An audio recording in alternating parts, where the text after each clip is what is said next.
joy, peace, tranquility, vibrancy, and wellness. Isn't this what you want instead of constant stress? That's what host Rochelle Lawson is going to help you with on Blissful Living. There are many ways to reduce stress, some you may not even know about. Doesn't a little peace and tranquility sound like just what you've been looking for? Relax for a few minutes with Rochelle. She's the queen of feeling fabulous. Hello, everyone, and welcome to the Blissful Living Hour. I am Rochelle Lawson, your host, and I am known as the queen of feeling fabulous. And today, we're going to explore the opportunity to see and recognize miracles that happen or may happen in our lives. And so what I want to ask you guys a question. I want to start this off with asking a question. Do you believe in miracles, and do you believe that they happen in your life? Not only once in a while, but every day. Do you see miracles happening in your life every day? And so with that question as an enticer to what the show is going to be about, we're going to explore this wonderful topic of miracles with our fabulous guest named Leah Kerry, and she is the Chief Miracle Officer of the Miracle Journal. And what the Miracle Journal is, it's a popular blog where Leah writes about large and small miracles that happen in her everyday life. She is a life coach, a speaker, a journalist, a freelance writer, and of course she's a lover of life because she's taken time to recognize the miracles that are occurring in her life.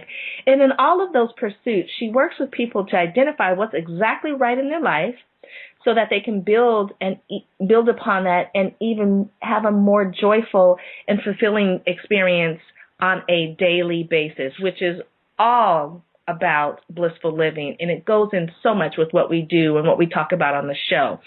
So what I would like to do is welcome Leah Kerry, the Chief Miracle Officer, to the show today. Welcome, Leah. How are you? Thank you, Rochelle. I am well, and I am so happy to be talking to the Queen of Fabulous.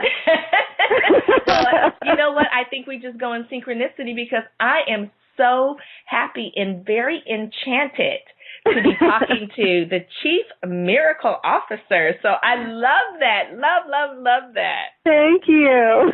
And I know the audience is going to love that too, because they're going to be like, miracles, let me tune in. Let me see what these gals are going to be talking about. So, yeah. I just want to tell the audience, to premise them, I haven't said this in a while, but you guys know me. When I know that I'm going to be bringing, or when the guest is, not necessarily me, but when the guest is going to be having so much information for you, this is your opportunity to stop, grab that piece of paper, a pen or pencil to write with, sit back in a nice, comfy, cozy chair if you can, and sit back, relax with your favorite beverage, whether it's a cup of tea or a beautiful cup of coffee with Ganoderma, the wonderful herb Ganoderma, which I can tell you a little bit more about later, or just some warm water with a little lemon. You know, I'm all about holistic here. But whatever that may be, or maybe nothing, you just want to completely tune in and listen to the information, I invite you to do that now. So, Leah, tell us about miracles, and how would you define a miracle? Well, I started looking for miracles and writing about miracles a little over 2 years ago. And it's not something that I think people say to me a lot, oh, you must be naturally optimistic, or, have you always been this way? And the very short answer is no. I have not been someone who walked through life always seeing the positive, looking like, a little Pollyanna. Instead, I have been through some pretty serious bouts of depression in my life. And what happened a couple of years ago is that all of a sudden, a bunch of things happened within 8 days. I had just one after another, these things that I couldn't ignore. And I started thinking, I need to pay attention to these. I need to not just, say, oh, that was kind of cool, and then go on to the next thing and make dinner and forget about it. I need to really start paying attention. And right away, the first thing that happened was on January 1st of 2011, I looked at my calendar and realized that I had double booked myself for 2 speaking engagements. And I was horrified because I usually am really good at my calendar and I love speaking. I didn't want to cancel either of them. But it was New Year's Day. What was I going to do? People weren't going to be answering their phones that day. So I thought, well, I have to let it go and I can deal with it later this week.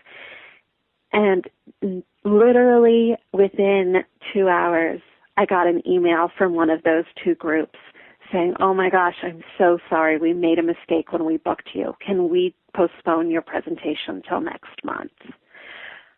And I was like, oh my God, are you kidding me?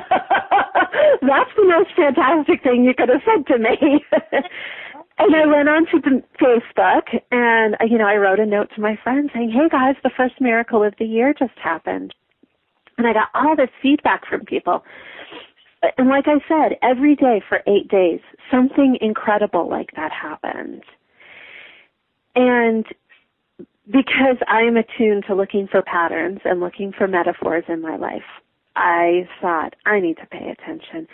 And so when I'm talking about miracles, I'm not talking about like walking on water or about spontaneously, tumors that spontaneously disappear. Of course, those things would be miracles if they happened in my life. But I'm talking about something much more every day. I'm talking about the moments when things go right in our lives. I think that we are so used to looking at the things that go wrong and trying to figure out how to fix that. Right. That we often forget to look at what's already going right.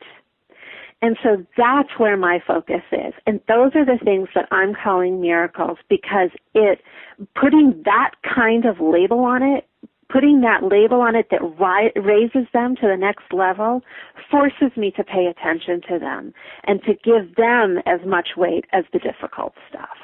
So basically you're saying, and I can relate to what you're saying, but I just want to just get deep into this for So, you know how we all, when we think of miracles, we think of walking on water or, that whatever disease process that was, deemed quote unquote terminal has been miraculously cured and you no longer have it. We think of the real big, grandiose things that, I guess come from us from, the biblical stories in the Bible, basically, because when they talk about miracles, they talk about really big, profound things happening.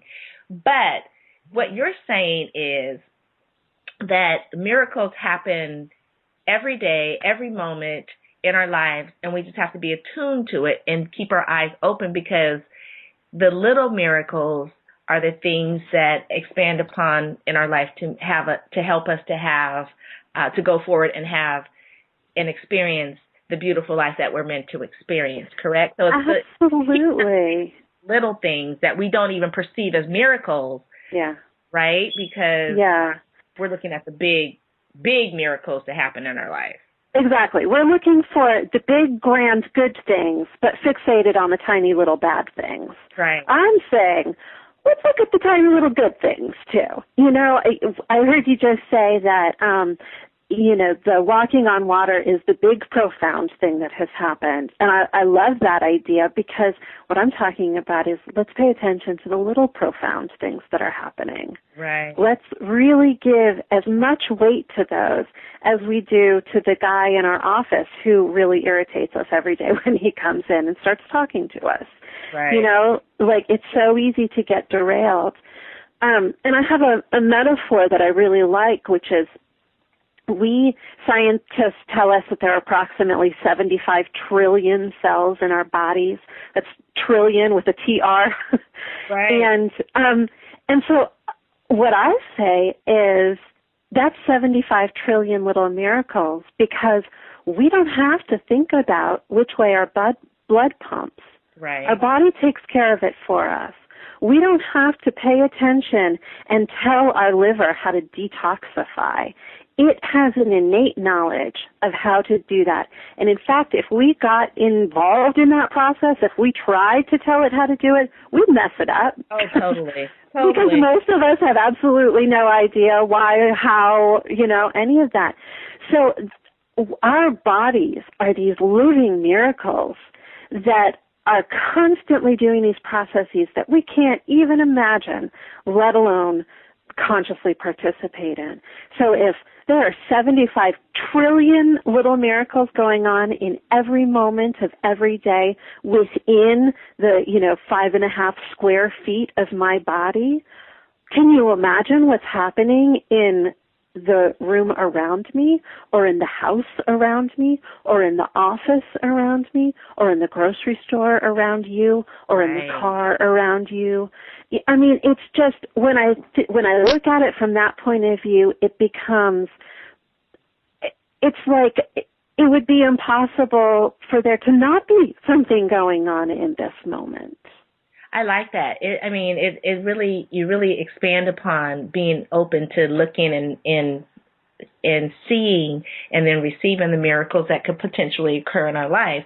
I like how you put the analogy of, the body and what happens in the body and our 75 trillion cells and how they all operate without us telling it each one what to do, and all that good stuff. And truly, that is a miracle, because when you really think about the human body, it is a phenomenal piece of work. And we take it for granted. We take for granted that we're breathing. We take until you have a problem with whatever aspect. But, you just really go along life and you take it for granted. But yet every day you wake up and every day you go to sleep, you've experienced, I want to say, 75 trillion miracles that you don't even recognize because you're so used to just not being in tune to it.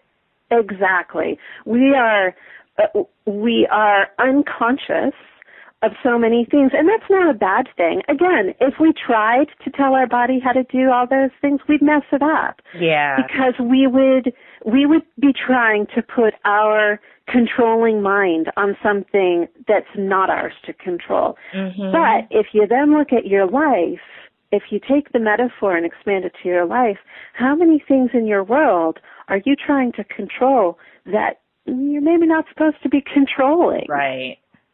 And that's actually a good thing, because when you again, what Leah's saying is when you take a look at that, and if you are feeling overwhelmed or overloaded or whatever, take a look at that and release how many things that you're trying to control that you have no control over, or that is just completely out of your control. When you release that, you actually open the window, so to speak, to more miracles occurring in your life that are meant to be there for you. But you get so bombarded with all the other stuff that it's like looking through the dirty window, Oh, yeah, what a great metaphor. Absolutely. Yeah, one of the things I talk about with people is that, there are lots of levels of looking at miracles. There's just the sort of everyday process of getting present. And I talk to people about some exercises they can do for that. But then if you go up to the next level of really wanting to live within this way of seeing the world, there are a lot of things that you have to let go of. And those are things like shame. Right. Because if we are living in shame about who we are, what we do, that thing we did when we were 11 years old that we're not so proud of, then that's taking up valuable brain space. Right. And creating that dirty window.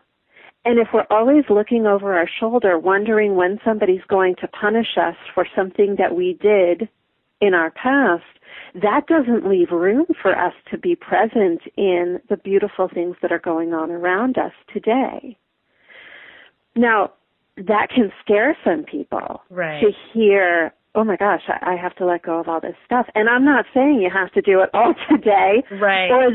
I mean, this is a lifelong process. I have all sorts of stuff that I chronicle a lot of this on the journal as I do it, that I'm constantly working through my past and digging through my old my old tape recordings.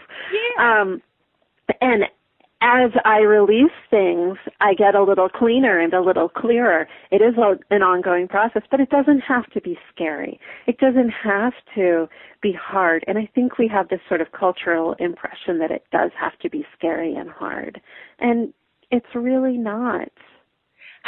Again, another very good point to make, is it doesn't have to be scary. It doesn't have to be hard, but we just have to do it. So it's like, again, the dirty window, and I don't know where that came from, but it's sure. Great picture. The dirty window analogy is like you're looking through the window, and you know how we clean our windows. I don't even want to go there with the last time I had my windows cleaned, but that's a whole nother topic, and we just don't have time to talk about that today. But, you look through the window, you had it clean, or you moved in, you moved into a new house, everything's all clean and fresh, you're looking through the window, everything is beautiful.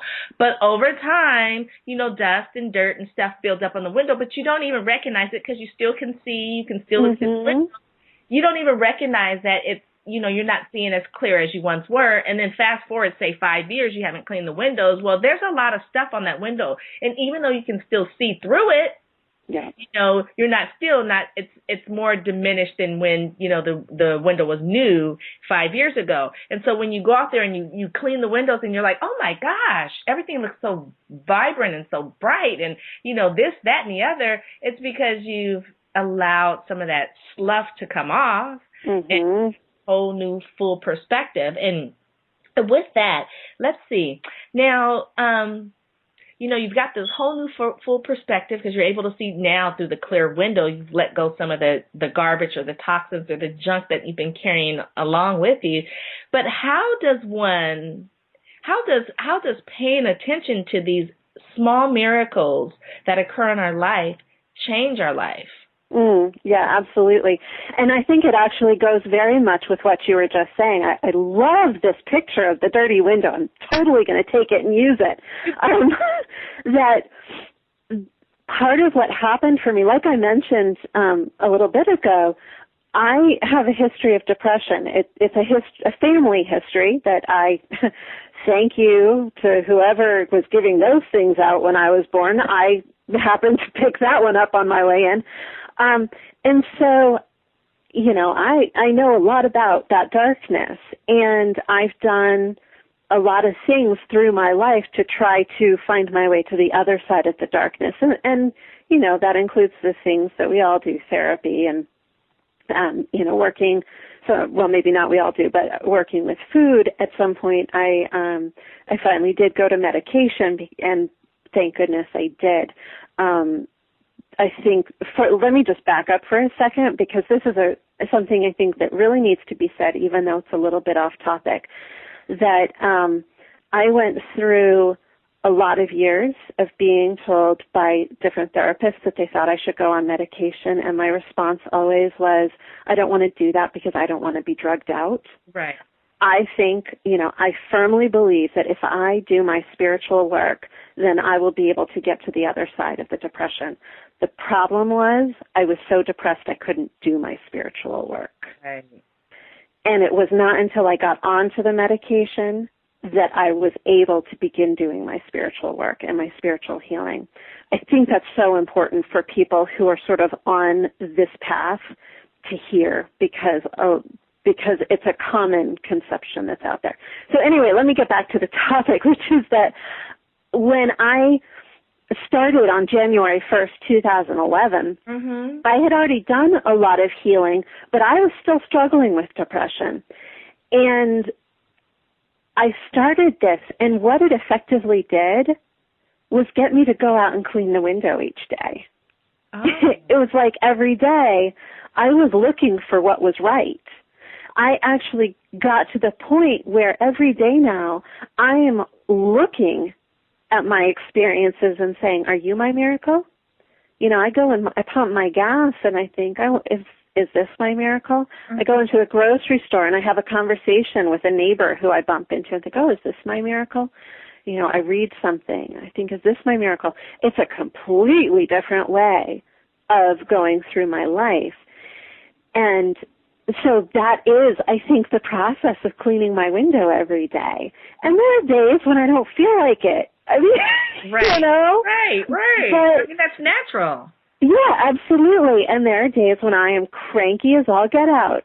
But most of the time, it's a really good exercise for me. So basically, it's just really paying attention or fine-tuning yourself to that frequency that allows you, of course, to have the clean window so that you can see, but being open to seeing the little miracles that occur in your life and being mindful of it, right? Mm-hmm. Absolutely. Yeah, being mindful is huge. And I think I mentioned earlier that there are some exercises that I recommend, and they're very, very simple. Something like setting an alarm on your phone to go off a couple of times a day. Mm-hmm. To just remind you, is there something that has happened today that has made me smile? Is there something that has made me happy? Did I get an extra big hug from my kid on the way out to the door this morning? Or right. Whatever it is. Did the barista give me an extra shot of whatever I like in my coffee this morning? It doesn't have to be a big thing. Right. It can be very small. Something that I've done for years is carry pocket tokens in my jeans pockets. And you can get these at any sort of new agey store, any sort of tchotchke shop. Mm-hmm. And there are all sorts of different kinds. Some have angels, some have Buddhas, whatever. Stick one in your pocket. And so whenever you put your hands in your pocket, it will remind you to think about the last thing, the last good thing that has happened, the last time you laughed. It's really enough to take that moment and think about the last time you laughed. It doesn't have to be 10 minutes. It can be 10 seconds. Right. That is enough to break you out of whatever stressful thought or stressful pattern you're in the moment. Take those 10 seconds. And then after those 10 seconds, if you go right back into that stressful thought, it's okay. You haven't failed. Right. You haven't lost those 10 seconds. They were the perfect 10 seconds.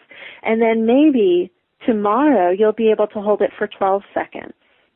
And then maybe the day after you'll be able to hold it for 15 seconds. It's like building a muscle.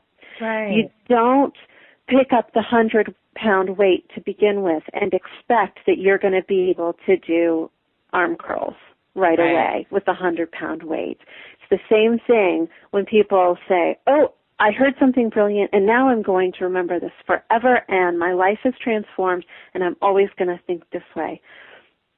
Okay. I think that's again another good point, and you gave them a couple of tools that they can utilize to help, be conscious or mindful of what's going on in the present moment with regards to miracles. I like that. And I know it's something that people can grasp upon. And again, starting off slowly, mm-hmm. you start off, sometimes we forget, like if people start diets or, anything where you're trying to do a change. In the beginning, it's not a habit. It's unfamiliar to you. So you have to kind of keep reminding yourself, and you're not able to hold it for very long. But the more you do it, the longer you're able to hold it. It's a perfect analogy with the weights, because I do weight training. And, when I first started off, of course I wanted to do, at maximum, right? Because I'm just really was ego-driven and based and all that. But, you start off slow, and over time you get more strength, you get more endurance. And that transfers over to recognizing and looking for and recognizing miracles that occur in our life. Now, how can other people, I know we talked about, I know we talked about a little bit about recognizing things that occur in our life, basically cleaning the window, so to speak, so that we can open up our eyes to see and recognize. But is it possible for other people to recognize the miracles that might be occurring in our life that we can't see. You know, it's like having something on the tip of your nose. You can't see it, but other people can. And so we see it, we're blind to it. So I'm twisting this question around a little bit to make it a little bit more insightful as to, is it possible, or how is it, I mean, can other people recognize the miracles in our life that we can't see? Oh, that's an interesting question. And I think absolutely. It's very often easier to see things for other people than it is for ourselves. I think that's just a condition of being human. And so, you know, if you have somebody who you really trust, maybe you have a miracle partnership with them, and you talk on the phone once a week, and you help each other to identify those good things that have happened. Whether it's because you see each other all the time, and so you know on behalf of the other person what it is they're not seeing, or if you just talk about what's going on and you bring your own unbiased perspective to your friend's experience and they to yours. I mean, actually, that's a really neat idea, to be able to look for other people, not because we can't do it ourselves, right, but because it's always nice to work in community, and because it helps us to build our muscles, to be able to start seeing, you know, I think it was maybe Einstein who said you can't solve a problem with the same brain that created it. Right. So if we keep thinking in the same way that we've been thinking, then we're not going to see the miracles. It does require a small but profound small switch of what we're looking at and how we're looking at it. So to do that with a friend is a wonderful idea.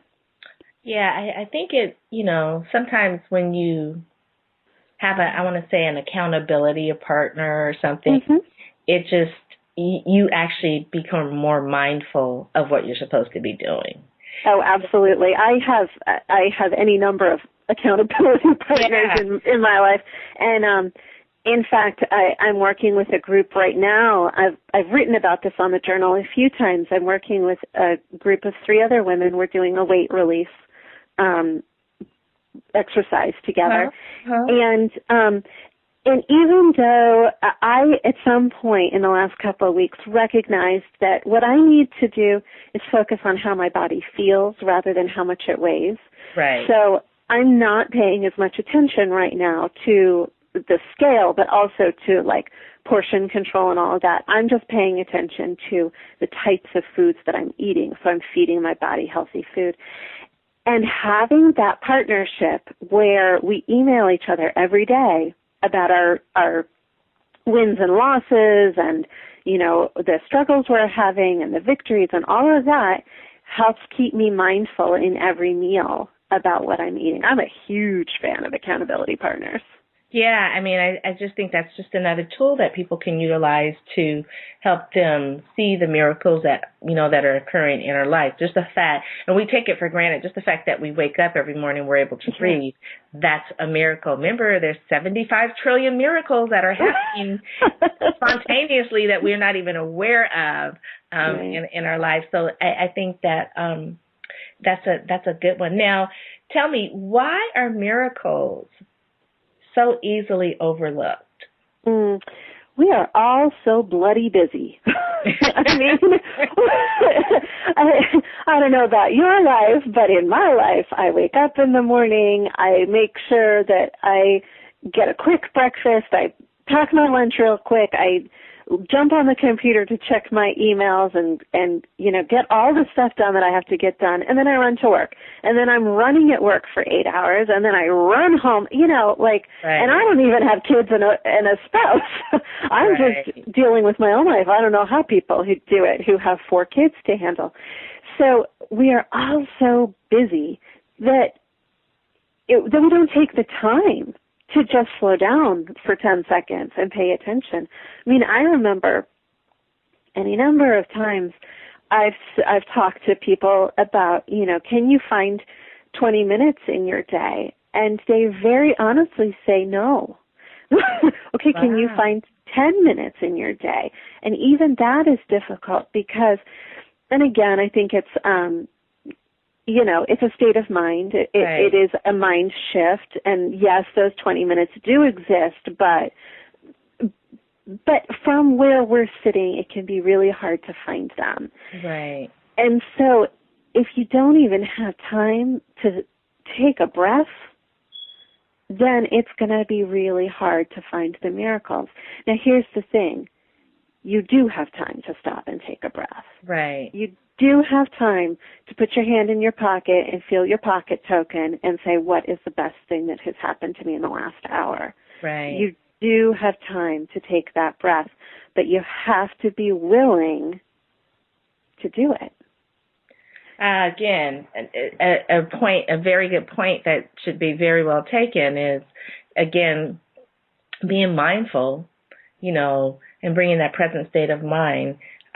We're never too busy. It's so funny that people equate how busy they are, and when you sit them down and you go over their schedule and, you really open, I'm going to say, the page to the book for them so that they can see, they realize that they're spending a lot of time doing stuff. And if, for instance, social media is a huge time waster. And I don't want to say it in a negative way because it has benefits, but people get on there and they spend so much time on there. They get so encaptured and just so in it that they end up spending way more time on social media than they ever anticipated. I'm guilty of that too. When you point that out to people, then they can see, well, gosh, yeah, maybe if I just don't do this and I don't do this or I limit this or whatever the case, wow, that opens up a whole hour for me. Now I have an hour that I can put a bunch of other stuff that, so it's like, hey,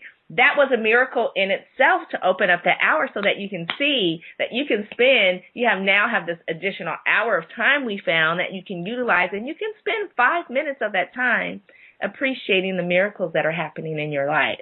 Yeah, and I think, it's really important to say that people hear being present, we need to be present in every day and we need to be more mindful. And I think that there is this, and I know that this is where my mind went until just a couple of years ago, that meant I had to sit in meditation for an hour a day.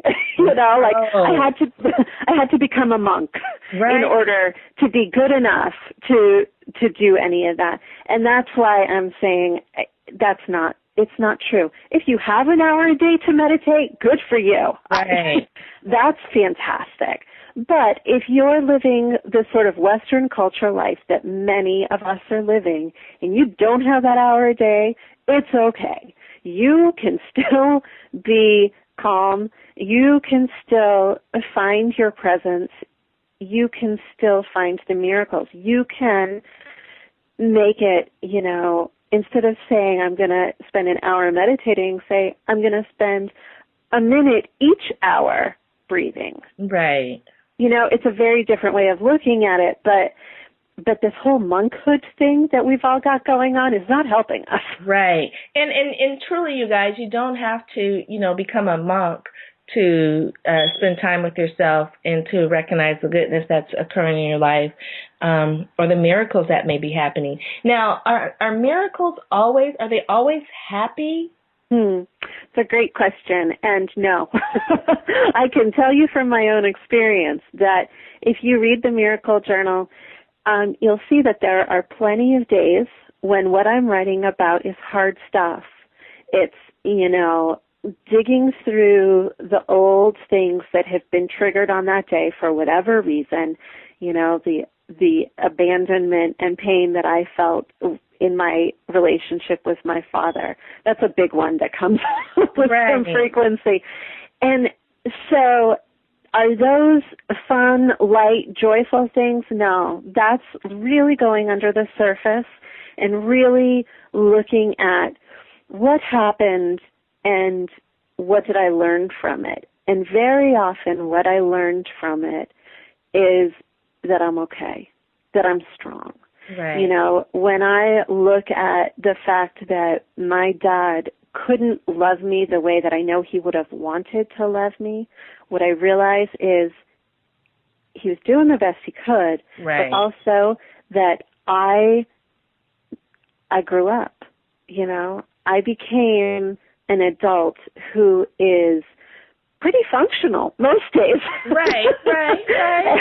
And that I learned so much from that experience that I now take into my everyday life. It doesn't make the fact that any of it happened okay, and it doesn't make me think, gosh, I really wish everybody had that experience. You know, every kid should go through what I go through. Not at all. Right. But those are really powerful, transformative days for me when I have some big insight into what I learned from my experiences. And so are those happy miracles? No. Are they positive? Absolutely. I feel like they're absolutely critical to my growth and healing.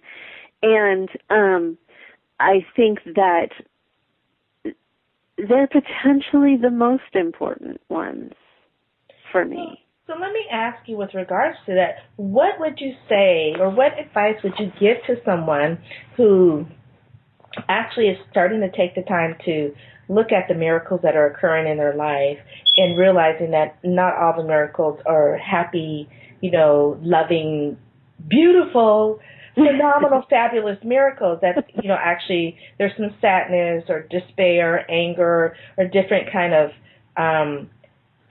heavy emotions that come up. What would you say to that person with regards to how to handle that? Yeah. Well, first of all, I would say don't try to do it alone. That part of what makes it possible for me to do this work is, A, that I have a really strong support system of friends and family who love me, and who are very vocal about that. And 2, I have the support system that has grown up around the Miracle Journal. So, you know, I write these things and I get messages back every day from people. Right. So whether it means that you have a trusted friend, or that you hire a coach or a therapist, or you go to your clergy person, whatever it is that works for you, when those hard things come up, you don't have to do it alone. And the other thing is that when those hard things come up, I know that I have found the miracle when I get to a place of greater self-acceptance and self-love. So if I'm looking at, you know, let's say something has come up about my dad, and I get to the place in my thinking where I think, well, I guess it's a miracle because at least it wasn't worse. At least, you know, there are millions of people in the world who have it worse than I did. While that's true, to me, that's not the core miracle, because that hasn't gotten me to a greater level of self-acceptance yet. I want to keep digging until I find the place that says, oh my gosh, the fact that my father withdrew all of his financial support from me when I was in college and basically told me that I was going to have to support myself, you know, I was going to have to pay for my own education. Mm-hmm. The fact that he did that in such an angry, vicious way, I took for so long as an indictment of me as a person, saying that I was a bad person and that he wasn't going to support me, and that that I was not worth his attention and his support. When I got to the moment where I realized, oh my God, I survived. Not only did I survive, but I had enough support. I had made connections and I had made relationships with people in college that allowed me to stay in college, that allowed me to support myself in a way that not only did I stay in college, but I graduated with whatever, you know, like a 3.8 GPA. I rocked it. And I would not have known, without my father withdrawing his support in that vicious way, I would not have known that I was that strong. That's a miracle. because that is about self-acceptance and self-love. That's nice. I'm wow. I'm thinking about this. I'm like, God, your father supported you in college, because you were lucky, girl. Because at 15, I was in college on my own, supporting myself. So, but basically, I think the context of what you're saying is that you found that you had the wherewithal within yourself, and you recognized the miracle. It may have seemed like something very traumatizing to have financial support withdrawn from you in college, and you're thinking, what am I going to do, where I'm going to go? But in essence, it was a miracle, it was a blessing, because what it showed you or taught you was that you can survive. You don't need to be dependent on daddy's money, so to speak. Right. You can survive, and you will find a way to survive because of the network and the people that you have in your life. And without daddy withdrawing, his financial support, you may have never been able to experience that miracle that helped you to grow into the person you are today. Exactly. So it's beautiful. And yet it seems so traumatizing when it happened. But when you look back, you're like, that's probably one of the most beautiful things that could have happened to me, because look at where I am now. I am the chief miracle officer. Exactly. And the other thing is that it took me, let's see, that happened when I was 20 and I'm now 38. So that took me 18 years to get to. Sometimes it takes time, and it's okay for it to take time to find the miracles and to find the positive underlying lessons of things. It's okay if something happened last week and you still haven't figured it out. It is okay, because I think information or revelations come to us when we're actually really, truly ready to handle them. Sometimes we think we're not ready to handle them, and we act out as if we're not ready to handle them. But, God, the divine source, whatever people want to call their spiritual connection, always, and I'm a firm believer of this particular miracle within itself, things always come to you when you're actually ready to handle them. It's really up to you to take the action step forward, or some people withdraw back and then this resurfaces again. But it's really up to us to take that action step forward. Basically, really up to us to look out that clean window now and see the life and the miracles that are in front of us. And I think that's just absolutely beautiful. So now, have you always looked for miracles in your life? I mean, I know you probably didn't start out, you weren't born and, as a 2-month-old start looking for life. But, when you got to the point that you realized that miracles happen profoundly on very small level, had you always been open to looking at that way, out of that window, or not? And yeah. I think that my window was really, really dirty. I think that I always knew that I had the capacity. Like I said, I was really committed to my spiritual journey, to my spiritual healing, but I was in such a rough place that I couldn't get there. So I knew that I had the capacity, but I felt ongoingly, that's not a word, but I felt constantly like a failure because I felt like I wasn't living up to my potential. And so, no, I was not looking for miracles. I spent many, many, many years torturing myself and beating up on myself for not being the person who I thought I should be. And so what I want to really say to your listeners is that this is not something like that you have to have a natural capacity for. This is not something that you have to come in and be like, oh, I got this. I already know how to do this. It's really okay if you hear it and you think, that sounds a little exciting, but it sounds a little scary too. That's okay. And you can still do it. You can still, just take those first tiny steps and see where it leads you. Wow, okay. So it's, again, just being open and aware and wanting to look out the beautiful, clean window, so to speak. Yeah. And now I know you seem like you're a naturally optimistic person. Is that true? No.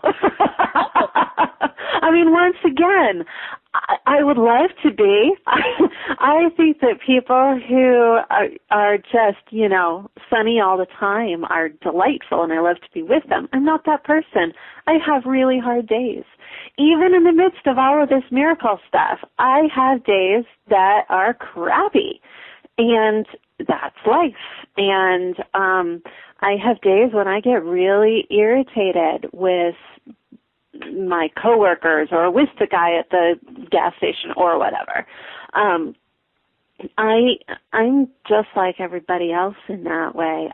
The thing is that I'm willing to sit down at night and look back through my day and say, is there a positive lens that I can see this through? Oh. But that is a practice, It's a choice and a commitment that I've made.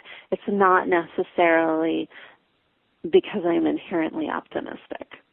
So what advice would you give to those pessimistic people out there that, think, oh, this stuff is for someone else, or they're, just not, it's not connecting. There's no bells and whistles going off in their head right now because they're, pessimistic. So they're always looking at the other side of, they're looking from the outside in of this dirty window, so to speak, whereas, we're looking from the inside out. They're looking from the outside in because now they really see the dirt that we can't see, right? So what would you say to those people? That's a good question. First, I would say if it's not ringing any bells and whistles for you, that's okay. It's not your thing. That's okay. It doesn't have to be. I'm not one of those people who says, I have found the answer and you will all experience the same wonderful thing from this answer. I'm not that person at all. I say, find what works for you. And if it doesn't work for you, then try something else. However, so that's if it doesn't ring any bells or whistles and you're like, yeah, you know what? I have no interest. That's fine. If you are hearing this and feeling like I have some interest, but I don't think I can do it, or I'm afraid I might fail, or I'm just naturally pessimistic and I don't think this will work for me, but there's still some little bit of excitement within you, then just try. I mean, what do you have to lose by setting an alarm on your phone a couple of times a day and saying, what was the last good thing that happened to me? What do you have to lose? If you try it and you don't like it, okay, don't do it. But if you try it and you like it, then you've gained something new. Okay, pessimistic people out there that thought, oh, I've been listening to this and they're talking all this foo-foo stuff, and it's only for those that look at the cup half full, or those that see the partly cloudy day as partly sunny, that information was for you because we're here to tell you that no matter what side of the window you're on, you can still experience the miracles. And you can still be open to receiving them, and you can still take the blinders off, or I should say the dirt off the window, whether you're on the outside or the inside, you can still do it. We're just showing you both sides of the coin, or rather both sides of the window. Yeah, exactly. And for some people, one of the miracles is going to get their Windex and their roll of paper towels and cleaning the whole window and seeing it bright and sparkly and being like, oh my God, I didn't know that there were trees out there. Exactly. But for some people, it could be that they don't have any Windex and they don't have any paper towels, but they have a couple of Kleenex left and a little bit of toilet paper and a little bit of water left over from when they took their vitamins this morning, and they're going to clean a little inch down in the lower left corner. There you go. That can be enough. Even if you don't have a little water, you have a little spit. Exactly. You can get the moisture from somewhere in this fabulous, miraculous body of yours. Exactly. Have to start with that little tiny, even if you have to use your shirt, the corner of your shirt. Right. Right? But even right.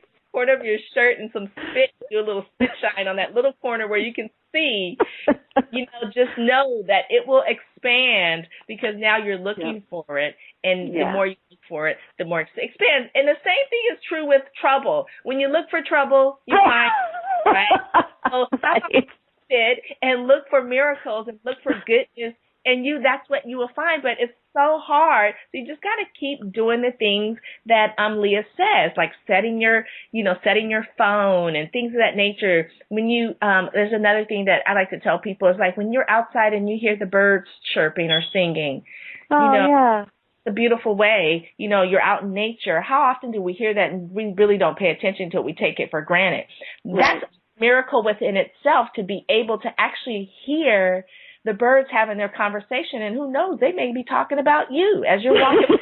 So you can add to what Leah's saying, but the whole thing is to open up your mind, open up your conscious awareness, so to speak, and allow those beautiful small miracles to just become a part of your essence. And oh gosh, our time. I love doing this, but I get so deep into it, and then before you know, the time is almost up.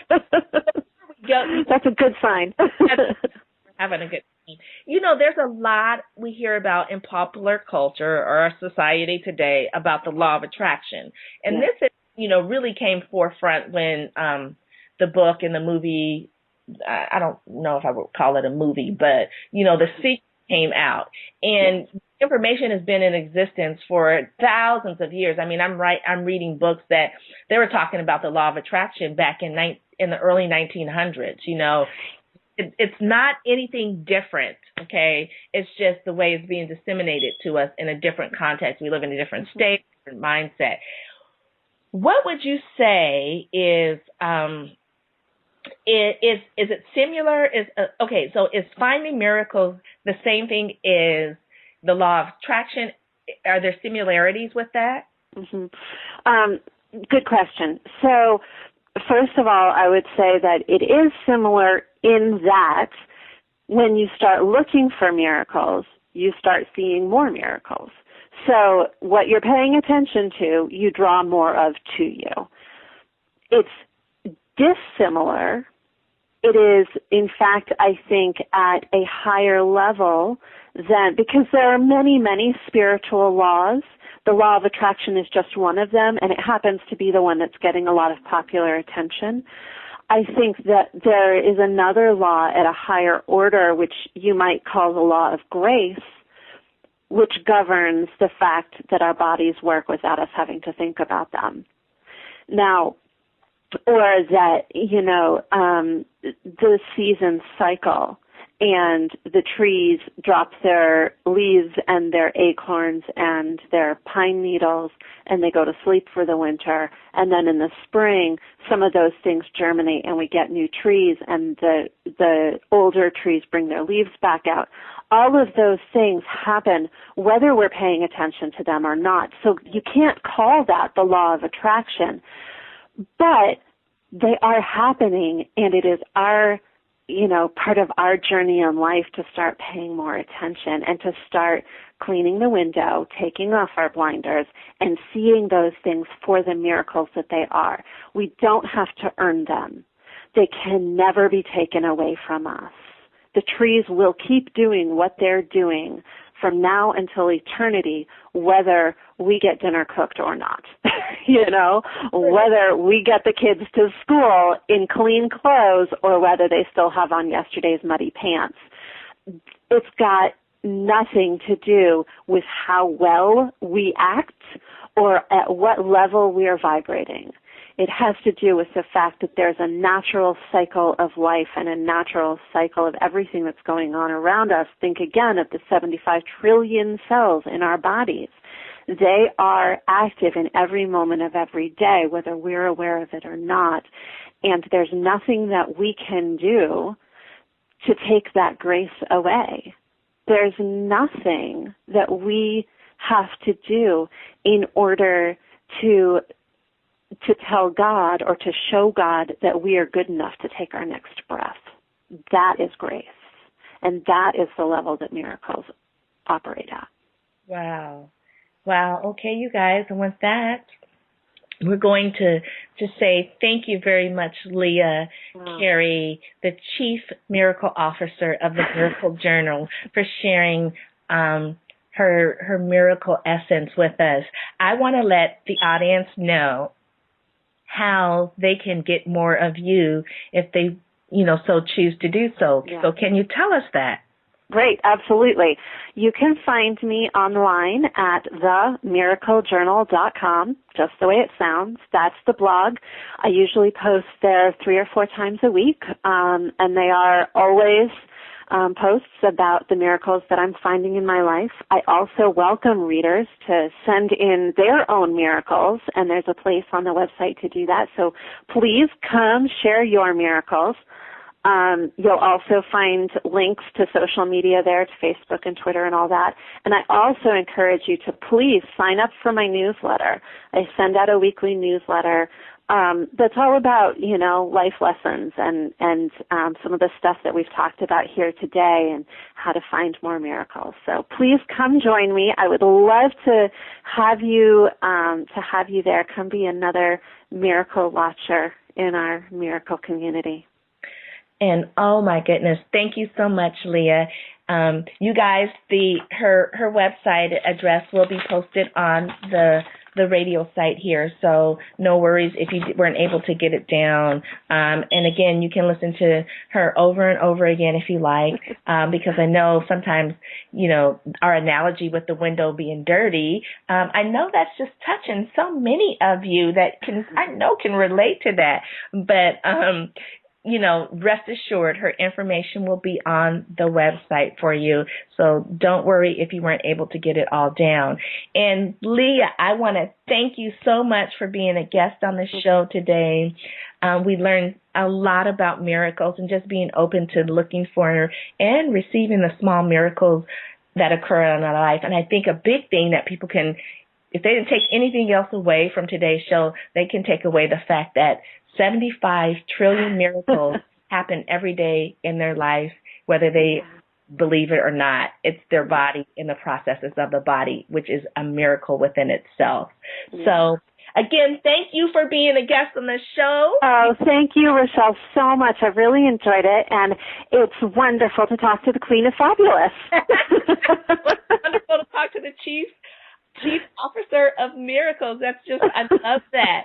And listen, audience, again, thank you for listening to Blissful Living. I enjoyed sharing Leah with you today in the topic of discussion, and I hope you learn more about just the context of miracles and what's occurring and what does occur in your life every day. You can always visit my website at rochellelawson.com. And again, as always, you guys know that I love bringing guests to you. So be sure to tune in next week to hear another wonderful hour of Blissful Living. And with that, I'm going to wish peace to your mind, wellness to your body, and tranquility to your spirit. And please don't forget to be open to looking out that window and seeing the wonderful miracles that are occurring in your life today. Have a fabulous rest of the day, you guys. And again, thank you for listening. I am Rochelle Lawson, your host for Blissful Living. And as always, I look forward to having a wonderful time with you next week. Take good care, everyone. And I'm going to say bye for now. You can find out more about Rochelle on her website, Rochelle Lawson, Rochele Lawson, Lawson, or at healthhealingwellness.com. Or just click on her websites from the webtalkradio.net page right in front of you. And of course, you'll want to come right back here next week for another episode of Blissful Living. Thanks for joining us.